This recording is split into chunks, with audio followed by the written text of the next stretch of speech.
আসসালামু আলাইকুম, আমন্ত্রণ সংবাদে শুরুতেই সংবাদ শিরোনাম। মালয়েশিয়ায় বাংলাদেশ হাইকমিশনে 3:30টার পরে লোক প্রবেশে বাধা, সাধারণ মানুষের ক্ষোভ। সাথীকে পাশে পেয়েছিলেন বলে বঙ্গবন্ধু স্বাধীনতা আন্দোলনে সফল হয়েছিলেন বললেন প্রধানমন্ত্রী। মালয়েশিয়ায় সন্ত্রাস বিরোধী অভিযানে বাংলাদেশি সহ 400 জন আটক। মুক্তামনির রোগ শনাক্ত, অস্ত্রোপচার শনিবার।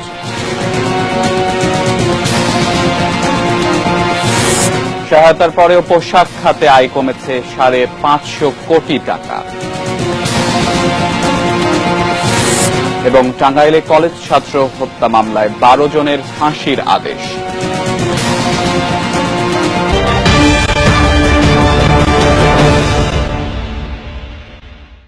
এতক্ষণ শিরোনামগুলো শুনছিলেন।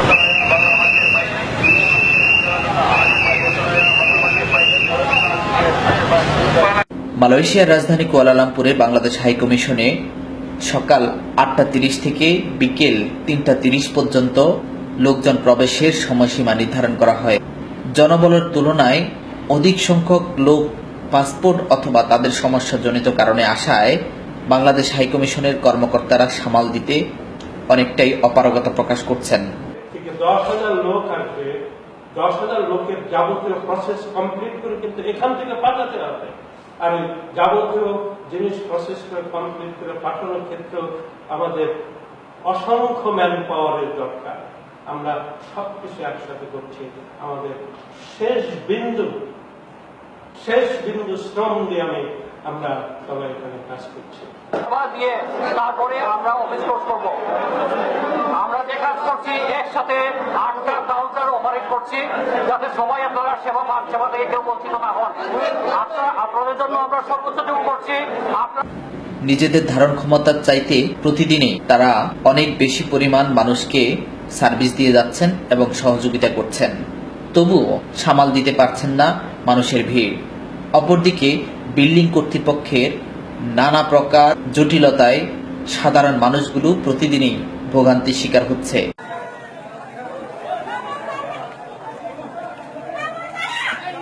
হাইকমিশনে আসা সাধারণ মানুষগুলো প্রতিদিনে কোনো না কোনোভাবে হয়রানির শিকার হচ্ছেন বলে তারা অভিযোগ করছেন। আমার পাসপোর্টে অনলি বয়স দিচ্ছে 10 বছর। আমি এখানে 4-5 বার আসলাম, ঠিক আছে। আমার পাসপোর্টটা আমি ঠিক করতে পারলাম না। আমি এখানে অনেক হয়রানি হয়েছে, ঠিক আছে। কেউ কিছু দেখতেছে না। এখন আমি ব্যান্ড ড্রাইভ করছি, এরপরে কিছু করতে পারতেছি না। আমি আরেকবার আসার জন্য আমার থেকে টাকা নিয়ে ফেলেছে, মোবাইল নিয়ে ফেলেছে। এরপর আমি এখন আরেকবার আসলাম। আমি এই পর্যন্ত 4 বার আসলাম এখানে মালয়েশিয়া হাই কমিশনে। পাসপোর্টে প্রথমে যখন আমি এখানে রেডি করতে দিই তখন আমার বয়স দিচ্ছে, এখন দেখি ভুল দিছে, 10 বছর দিয়েছে অনলি বয়স। আমার জন্ম হয়েছে 1981-তে। ওই পাসপোর্টের মধ্যে আমার নাম ভুল আসছে, ওইটার মধ্যে হইল রুহুল আমিন হাওলাদার। আগের নাম ছিল রুহুল আমিন, বর্তমানে রুহুল আমিন হাওলাদার। তা আসার পরে নিচে এক অফিসার আর ধরলাম যে ভাই এটা এই সমস্যা। বললো কি সমস্যা? আমি কই দেখেন এই পাসপোর্টের নাম চেঞ্জ হয়ে আসছে। বলার পরে যে আপনি পাসপোর্ট কই থেকে বানাইছেন? বাংলাদেশে। তো ওইখান থেকে বানাইলেন কে? অমুক অমুক, ওইখানে যান ওইখানে যান। তো ওইখানে যাওয়ার পরে বলে যে ওই টেবিলে যান, ওই টেবিলে যাওয়ার পরে বলে যে ওইখানে যান। ওইখানে ঘুরতে ঘুরতে আমার সকাল থেকে 12টা বাজে গেছে। তারপরে বললাম যে এখানে আমার কি করতে হবে? দেখ মহিলা ভাইরা বললাম, ওই বললো যে আপনি 20 টাকা ব্যাংক ড্রাফট করে আসেন, তারপরে নিচে 20 টাকা ব্যাংক ড্রাফট করলে আপনার একটা সমস্যা হবে, সমাধান হবে। নিচে আসলাম যে ভাই আমার এখানে 20 টাকা ব্যাংক ড্রাফট করতে হবে। ঠিক আছে আপনি 50 টাকা দেন। যে ভাই 20 টাকা ব্যাংক ড্রাফট করবো, 50 টাকা কেন দেবো? কোন আইলে চলে যান। আমাদের সর্বশেষ প্রচেষ্টা যে ওয়ান স্টপ সার্ভিস,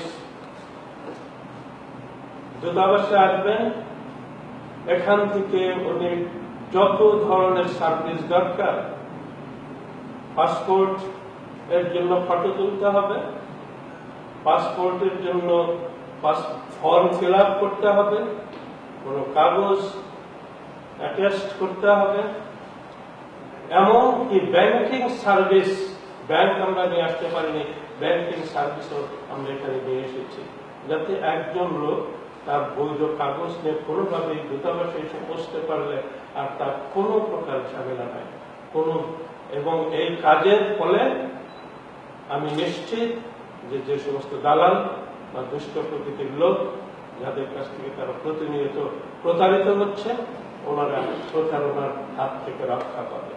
আপনি আসছেন কোথা থেকে? তেলেঙ্গানা থেকে কখন আসছেন এখানে? আইসি সকাল 6:30টায়, কানা পিনা খাই নাই, চেয়ার পরে লাইনে দাঁড়াই ওই খন্নার পর্যন্ত আইসি।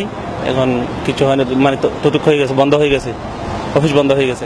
6টা বাজে আসছে, পাসপোর্ট বানাবার লেগে আছি, আয়া সিরিয়াল ধরছি, সিরিয়ালের মধ্যে মনে করেন যে বিকাল 3টা হয়েছে পরে বন্ধ করে দিছে। এই মুহূর্তে আমি আসছি অনেক দূর থেকে, আমি আসছি আপনার লাইব্রেরি থেকে বালাস থেকে, কারণ আমার কোনো লোকজন নাই, আমি অনেক কি করে যাই। এখন বর্তমান অনেক ঘোরাঘুরির মধ্যে আছি, অনেক রাত্রে যে কিভাবে কাটামো অনেক চিন্তা ভাবনার মধ্যে আছি। এই অভিযোগ কোনোভাবেই মানতে নারাজ এমবাসি কর্তৃপক্ষ। অসংখ্য বাংলাদেশি সকাল 7টা থেকে বিকেল 5টা 6টা পর্যন্ত এখানে সমাগম করছে। একমাত্র তাদের উদ্দেশ্য তারা পাসপোর্ট করা সহ নিজেদের ভিসা করার ক্ষেত্রে সার্বিক সহযোগিতা নেওয়া বাংলাদেশ হাইকমিশনের পক্ষ থেকে। কিন্তু বাংলাদেশ হাইকমিশন বলছে তাদের ধারণ ক্ষমতা 350 থেকে 400 লোকের কাজ করা প্রতিদিন। তবুও তারা সেই ক্ষেত্রে 3000 থেকে 3500 লোকের সার্ভিস দেওয়ার জন্য প্রতিদিন প্রচেষ্টা চালিয়ে যাচ্ছে। মালয়েশিয়ার কুয়ালালামপুরে বাংলাদেশ হাইকমিশন থেকে ওয়াহিদ সোহান, উজার টেলিভিশন।